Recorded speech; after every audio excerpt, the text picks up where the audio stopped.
Kepada ahli psikolog, pertanyaannya, bisa tolong jelaskan apa yang dimaksud dengan psikolog klinis? Ya, psikologi, mohon izin menjawab.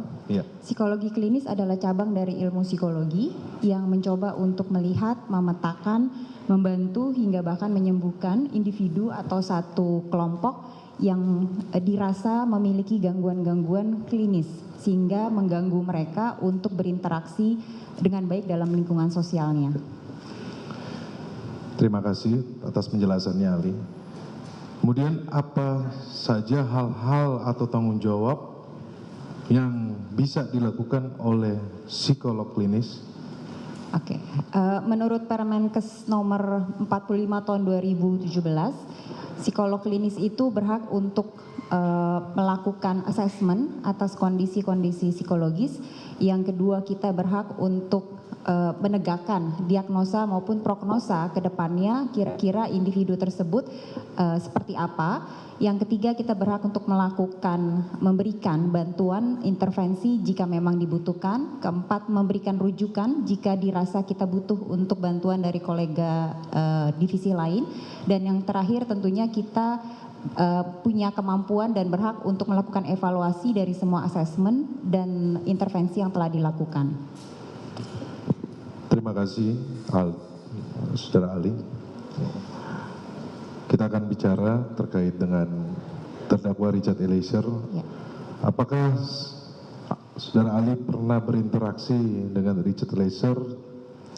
Jika iya, bisa tolong jelaskan apa yang dilihat, diamati, serta diobservasi dari Richard Eliezer maupun orang terdekat dari Richard Eliezer.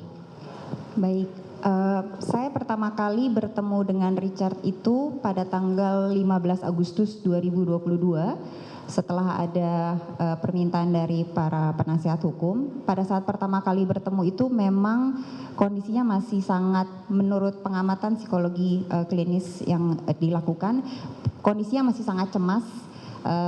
Dia banyak sekali mainin tangan, kemudian menjaga tidak ada kontak mata. Setelah itu suaranya volumenya pelan sekali pada yang pertemuan pertama itu. Tapi walaupun pelan, Richard masih mampu untuk mengelaborasi pertanyaan, kemudian menceritakan secara runut juga apa yang terjadi kepadanya. Itu pertemuan pertama. Tapi seiring dengan kemudian pertemuan-pertemuan berikutnya, apalagi setelah Richard didampingi oleh LPSK, itu dia kondisinya jauh lebih tenang, kemudian lebih bisa kontak mata, lebih santai, lebih bisa untuk tektokannya tuh lebih enak. Tapi sempat mengalami sedikit, menurut pengamatan observasi saya, sempat mengalami down sedikit setelah rekonstruksi ya, kalau nggak salah pada saat itu. Sehingga pada saat itu kita juga kembali melakukan terapi untuk membantu dia lebih rileks.